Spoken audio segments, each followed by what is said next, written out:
Greetings, everybody. I'm Paul, the producer, and this is FitSpaz RECOVERY, a podcast about substance abuse and maintaining sobriety.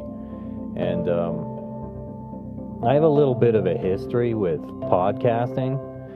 And so in the past, I remember when I used to take a lot of notes and I kind of have these little bullet things, and then it makes my mind go, boom, I know what I'm talking about because I have that little bullet point there. And then I heard Adam Carolla, who's a big influence of mine, say that basically if you have any real talent, you don't even need anything scribbled on a piece of paper, even though I know it helps. So I do scribble stuff on paper, and it just kind of launches my thought.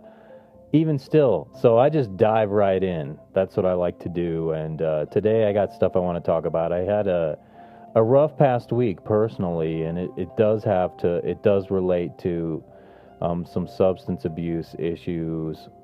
For me, I didn't fall off the wagon or anything, and I didn't do anything along those lines, but I want to talk about it just because that's the way life works, you know what I mean? So I've reached a point where I'm at about 8.5 months where I haven't done anything. I haven't smoked, I haven't had a drink, and I feel pretty good about it, you know? I pat myself on the back for that. But consequently, now I'm dealing with life sober, which a lot of you can relate to if you've been someone who's indulgent in the past and then suddenly you sober up. Bam, here I am, and I have to deal with the reality of life on life's terms. I think that's what they say in these meetings I go to, dealing with life on life's terms, as opposed through a chemical filter, whatever your poison is, sometimes more severe, sometimes more mild, whatever. So this past week, I had a really tough funk, and I'm not going to tell you everything it's all about because it's private and it's personal, except I will talk about how I've just tried to deal with it. And I kept myself well fed.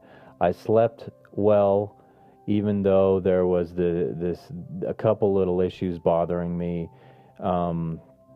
I have to admit, so I've talked a little bit in past episodes about how important engagement. Oh, let me write an idea down really quick. I know this is so lame. An idea that engagement with others is really important. If you're wanting to stay sober, you gotta do whatever it takes to talk to people. That's why if you're ever feeling tempted, you gotta pick up the phone and call people, interact.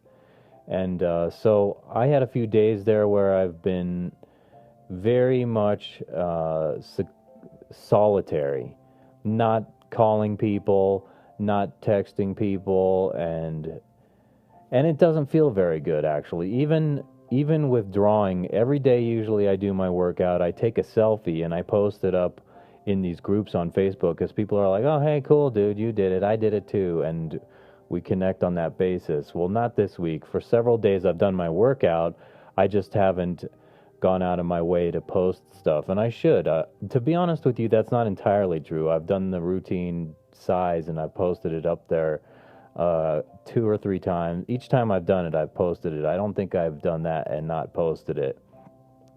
But other than that, my interaction online, my interaction with people in life has been almost none. And you know what I did the other day was I went to the mall and I walked around. I have this whole thing. I go through the mall. I enter here, go up all the way down here, down there. It's a whole path that I walk, and I sit down for a while in this one chair, and I even go to the bathroom. And so to me, that was my engagement. Even though I didn't have a real conversation with anybody, the most interaction I had was like I'm looking at shoes in the shoe store, and some dude walks in front of me. He's like, excuse me. I'm like, no problem. And I'm like, okay, I did my interaction for the day, which is totally not enough. I mean, but there aren't a lot of options in life to meet people. And so I go to the mall thinking, sometimes I'm like, I lower my expectations. I go, okay, I'm going to the mall, and people who talk to me are going to be like retail people who it's their job to be like, hi, how are you? And sometimes I'm frustrated because that's not a real greeting, it's not a real interaction. It's because they work there and they have no choice but to say hi to you. But if you were just walking down the hall of the mall and it didn't have to do with their work, nobody would be greeting you and saying hi, or at least extremely rarely would they be. And sometimes I think, do I have to have more courage in that context and walk up to a person and be like, hey, how you doing today? And just try and push those buttons. My daughter is 6 years old, and she has this amazing ability, I noticed, like where we go to the park and she will just start playing with other kids and interacting with kids, and I'm like shy about it. I'm like, that's probably a good thing that she's doing that, but I was like thinking how I'd like to have that ability. But so my point about this is that my engagement is weak, and I have people from the groups I go to on Wednesday who I could call and say, hey, you know what, I'm feeling blue, but this is honestly where I'm coming from, is like, I don't want to be a source of negativity, and I don't want to bother people and be like, oh, I'm not good. And so that's why for me it's a real struggle to pick up the phone and be like, but you know what I have done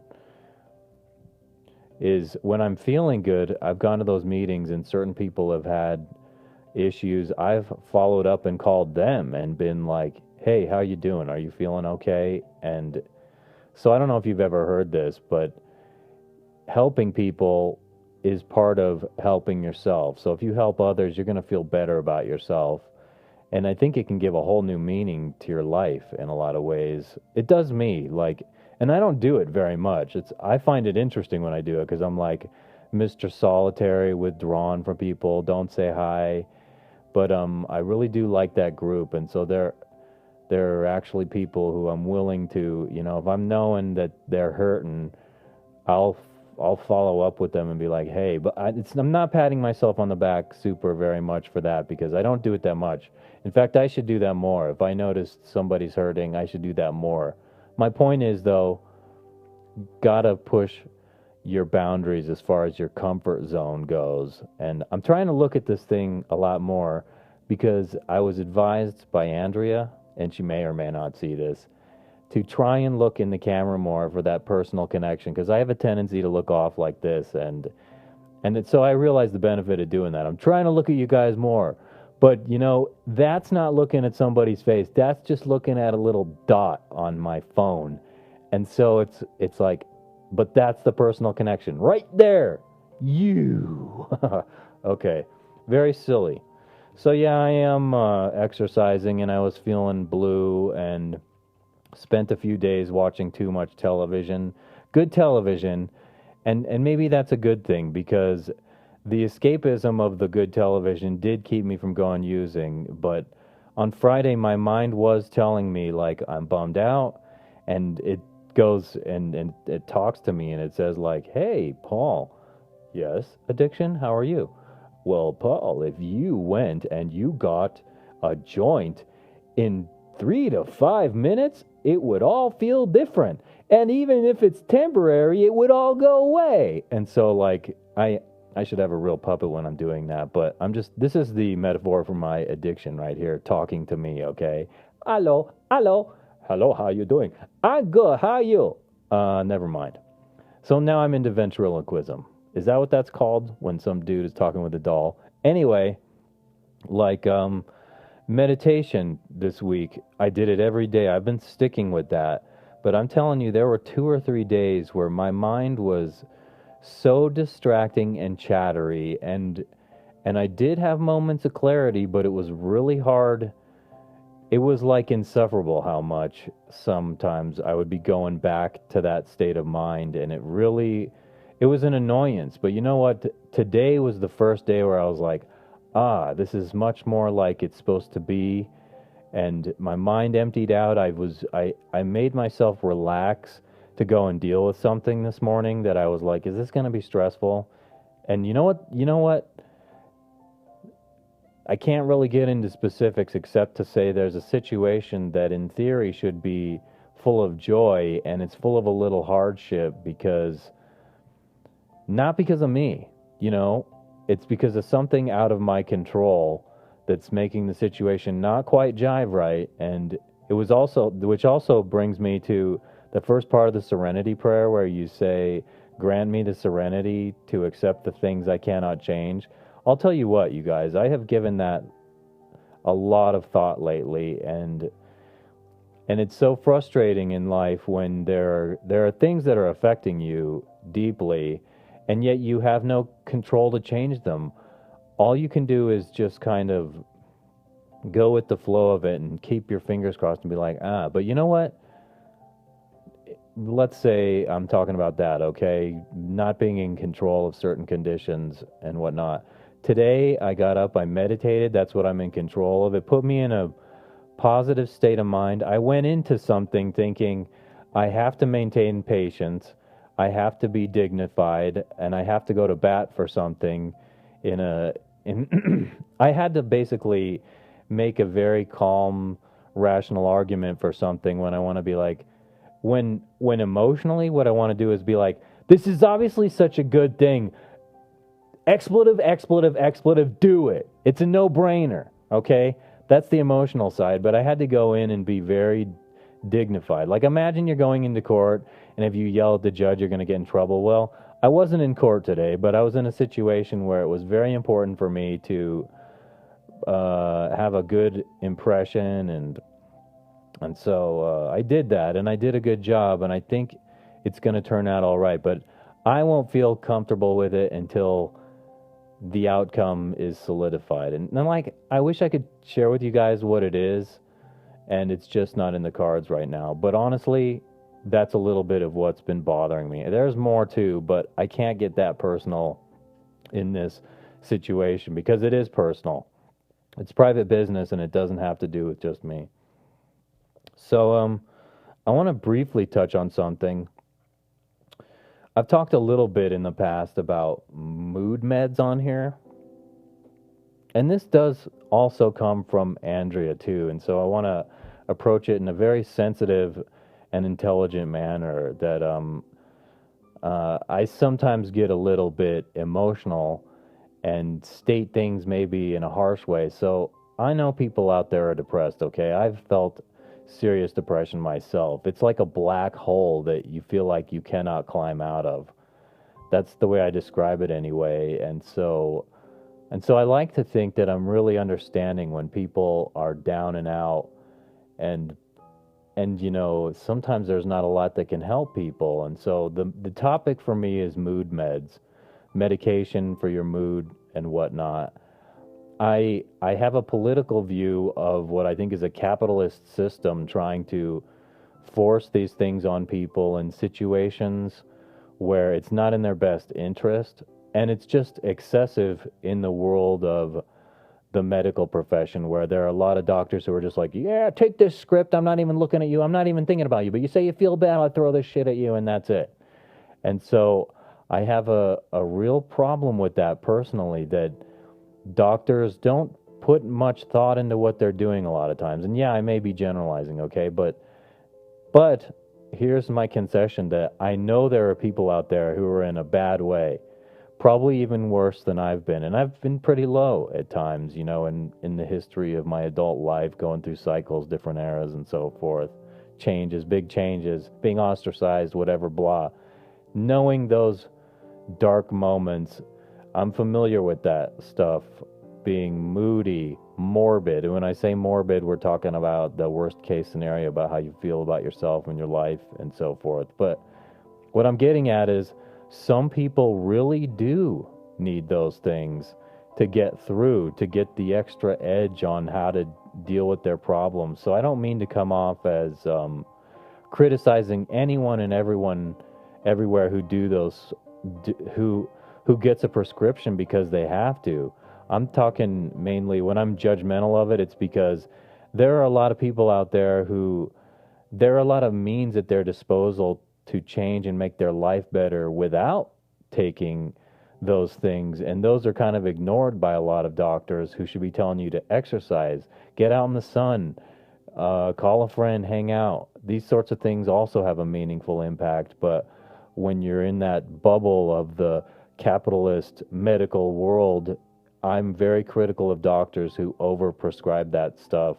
And even in certain situations, someone might be okay going a safer route, and I've actually seen firsthand where people get a medication that maybe they shouldn't have taken, and it destabilizes them even more. So, and I don't think that, the medical system, I could go on and on about it forever. I think in so many ways, it's a flawed system, and it scares me how, like, they give someone these things, and then there's no oversight. And then you also have to take into consideration that people aren't always admitting how they're really feeling. So, oh, yeah, I'm okay, doctor. Sure, I'm okay. Just like I don't like to always admit when I feel bad. Like if I go hang out with friends, sometimes that puts me in a better mood. But if someone's like, hey, how are you? Sometimes I'm just like, oh, not bad. But in actuality, if I were telling the truth in response to that question, I'd be like, sucky, dude. Down and out, dude. But I don't like to burden people like that. But my point is still that I just want doctors to really care about when they're giving someone something like that, making sure that it is really a wise decision. And sometimes you don't know. You're just like, oh, I hope this works. But I mean, I don't have the experience as a professional. Okay, I admit it. Am I an expert? No, but I do consider myself pretty intelligent the way I think about a lot of things about drug use in general. It's scary for me to think that we have a society now and an economy based on something that is a pill that you can sell to somebody, and it's to make their mood better. That's a little scary, like, because there are a lot of things in life. It's just life. Sometimes you're just down sometimes. So if someone really needs it, okay, I'm highly sympathetic and I'm actually very supportive. But my concern is that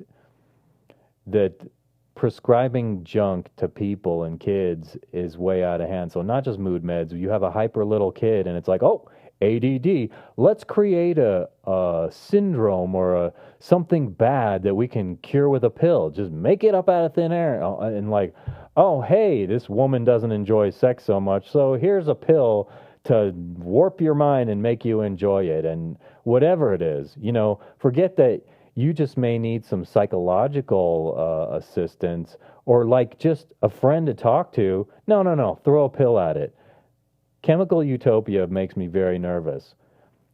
So whether we're talking about legal prescriptions or narcotics, it's extremely precarious to me. It's a slippery slope, like they say. And so I'm not trying to offend anybody. I'm just trying to have a really intellectual talk about it. And I don't know, maybe I missed the boat. I would love to hear what experts have to say, doctors who care about an honest debate, because sometimes I know these guys get paid from these big companies to prescribe this stuff, which to me is the ultimate vehement conflict of interest, and it's really disturbing to me. You know what I mean? So instead of basing it legitimately on someone's individual need and context, you're like, hey, these guys paid me a couple $100,000, so here, I'm just, take this, try this for blah, blah, blah. And the company determines for blah, blah, blah. So when there's the profit motive, you know that there's going to be a portion of these prescriptions that are just like, they're just corrupt dealers, in my opinion. And so I'm sorry. I really, there's a percentage of doctors out there I don't have a very high view of because they don't really put forethought into what they're doing. They're just robotic and they're like stuck in a status quo system that it's not good for people, getting people better, and it doesn't matter. Well, I've talked enough about this, and I was trying to be very sensitive, and I was like, I'm just now, my mind is going, golly, did I say some stuff that's going to offend some people? But this is just how I feel about it. You know what I mean? I want to have respectable debates and back and forth with people. Like, let me know what you think, because I'm not an expert about everything, but I think I know something. I think there's some wisdom kicking around up here, people. Am I looking at this thing more today? Because I notice I will look at it and then I drift away, but I'm trying to look at you people. You feel me? You feeling me right now? We're one. You identify with me. Follow my finger. No, whatever. Anyway, what's there to talk about? Life you know, it's not going to be perfect. I'm going to clear my throat really quick. Watch how quiet this is. Don't you wish you could have heard that? It was just so cool what I just did, clearing my throat on here and professional, fading it out like that. Now I'm being silly. So what do I have to say about sobriety, about the way I feel, about the way you feel? Are you in a place where you are just dying for a change? Seriously. Sometimes I wish I had magic words where I could say, oh, no, no, no, no, no. And then people are like, oh my God, he's totally right. I'm inspired to change. But whatever that is going to be different for all kinds of people. And in the past, having spoken to big groups of people, I know that I've influenced a few of them. How many is it worth for me to actually determine that this activity, this discussion has some value and that it's worthwhile? If it reaches 1,000 people and only 2 people change for the better, you could say, hey, that's not very good what you're doing, Serini. You got to do better. But what the heck? I don't know. If I were able to reach 50% of people, which I think would be optimistic, that they're like, hey, he's talking some sense here and this helps me and I want to make some reasonable change from it. I don't know. All I know is that my intentions are good and sometimes, you have to seize the power of your decision making. And that goes with drug abuse, life, getting out the door in the morning, like engaging people is part of that process. Why is it so hard to meet people in our society? I think these cell phones and this computer life, it's so strange now meeting anybody. I walk down, so engagement, okay? The frustration of engagement. It's like when I am walking down at the mall, it's like, hey, woman, with your face stuck in your phone, which is not something I do when I'm walking through the mall, believe it or not. I'm like, my phone is in my pocket 95% of the time because I'm like, pretty girl, I want to meet her, but she's got her nose stuck in her phone, and she doesn't even take 2 seconds to look up and see, like, here's a dude right in front of you, and you've got the whole cyber life going on. So you prefer that social opportunity of your phone more than a dude standing right in front of you. And to me, that epitomizes a certain kind of frustration I have. It's like, I'm right here. Hello, get your nose out of your phone. That's what I try to do in certain situations. It's like, oh, here's a person I want to connect with. Well, let me tell you what I do. I put my phone in my pocket because if I want to connect with that person, if I want there to be any chance at all, probability-wise, of hooking up with her, then I better put it in my pocket because like this, it shows I have like zero interest in you and every interest in this artificial phony thing in my hand. And believe me, I'm one of those people who's addicted too much to my phone.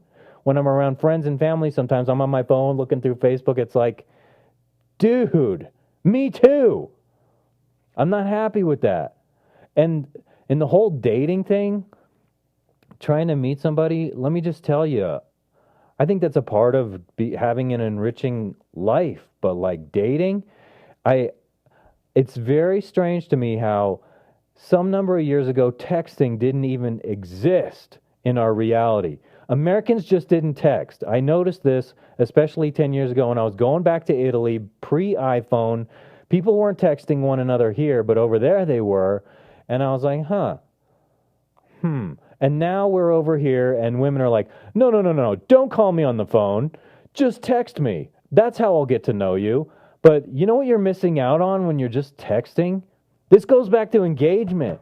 You're missing out on somebody's tone of voice.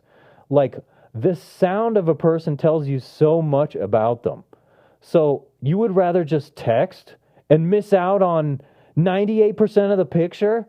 Because all you're getting is a stupid message that could be catered propaganda to say anything. How do you come off right in a text when there's so much more to the person? Do you know what I'm saying? There's so much more to the person when you talk to them. You mean like, hey, you girl in the mall with your face in your phone, are we more likely to connect on Facebook? Because that's weird. And that's one of the things that doesn't make me happy about this artificial reality that we live in. Facebook and and dating sites, blah. I hate dating sites. Okay? Like, say hi. Hey, ladies, say hi. And I'm sorry, I know this is the country we live in. It's like, so this is sort of a guy perspective, and some of you may relate to this or not, but like girls who are like, just ignore him, pretend I'm not into him, and make him just fight a battle to get to know me. Are you kidding me? That's how we hook up. It's like, it's all the guy's job, and I'm like, whatever. I remember one time when I was in my young 20s, about 20, 21 years old, and I was walking down the street on Larimer downtown with my buddy Christopher, and by golly, I walked by this girl and I got eye contact, and we just turned around, walked up to each other, and talked to each other. She was extremely intelligent and cute, and we dated. It was extremely nice. Not to mention how we stopped dating because she didn't like the fact that I smoke marijuana, but I did just mention that. My point being that was such a natural connection right there. And I think about that frequently because it's like, I would love it if I could just walk down the street and connect so easily with people. It's so easy for a 5-year-old, like my daughter too. Like, oh, hey, can I play with you? Okay, yeah. They just do it. We need to have some of that, like, loose innocence. You know what I mean? Let's hook up. Come on now, everybody. I think I'm a little nuts. I do. Does that come off when I'm just walking down the street? Because I'm acting nuts now doesn't mean I say crazy shit. Whatever. Yeah, I want to thank you guys, but you're looking for something else to do? Get big with me, because the day after Labor Day next week, which is Tuesday the 8th, I'm starting a challenge group for Body Beast, and I love this program. I've gained a lot of muscle mass. It's made me feel very good about my progress. That's why I'm keeping going. I'm addicted to the fitness. That's why this is FitSpaz, people. Okay? So I'm talking to a niche of people with the FitSpaz recovery who need some kind of support and help. And I'm also talking to a niche who are just straight up crazy about fitness for the sake of fitness, okay? With the other show, FitSpaz Radio. And so you want to know more about that, go to FitSpazRadio.com. Also, email me by sending an email to paul@fitspazradio.com. Is it the same when I just look at the video screen right here as it is when I look straight at the camera? Testing. Do you feel more connected to me spiritually and personally now? Or is there a big difference when I look right at the video at myself, how I'm expressing myself? Does it still look like I'm looking you in the eyes right now is my question. FitSpazRadio.com is the website. Go there, find out more about the challenge group. You can also find the page FitSpaz on Facebook. Follow me on Twitter by going to twitter.com/FitSpaz. And the last one I can tell you about is my Instagram page. You go to Instagram, and my handle is Paul the Producer. Easy peasy, right? Do it. Oh, man. Yeah. Yucking it up, being silly. I want to thank anyone who actually had the wherewithal to stick with me through this recording from all the way in the beginning when I was just kind of uptight, all the way to the point where I got warmed up and maybe got a little bit interesting. I think there was something interesting in this. Engage with people. Get your nose out of your phone, dudes. I think that's important. Is the phone not an addiction that everybody has? You may not relate to it like a drug or something, but if you're driving down the road and you're stuck in your phone like this, and you're not just starting a song and putting your phone down like I do, maybe there's something wrong. And I'm not talking about so you can look around at me in my Toyota and be like, hey, that cool guy driving in Tacoma. No, I'm talking about you're so addicted to the phone that you're willing to get in an accident and kill somebody. Put the phone down. Connect with your fellow human being. Do you understand me? This is one of the reasons I can't stand Facebook. That Mark Zuckerberg, yeah, you changed the world, dude, but is it for the better? Is it all for the better? I'm sure some good has come out of it. And I don't want to get all into the negative of the Big Brother jive and how everyone who puts every single thought out there in a geotagged picture of themselves growing a marijuana plant. You guys are nuts. Anyway, dudes, this has been FitSpaz Recovery. It's about that time I got to wrap it up. I want to thank any of you for listening. You can also hear FitSpaz Radio if you're just wanting to hear more of me and talking about fitness. Join my challenge groups. Find out more, fitspazradio.com. Paul at fitspazradio.com is where you can email me. And I want to thank you all. I'm Paul, the producer. This is FitSpaz Recovery. The truth is my business. And the last thing I will say is music provided by Kevin MacLeod. Take it easy, everybody.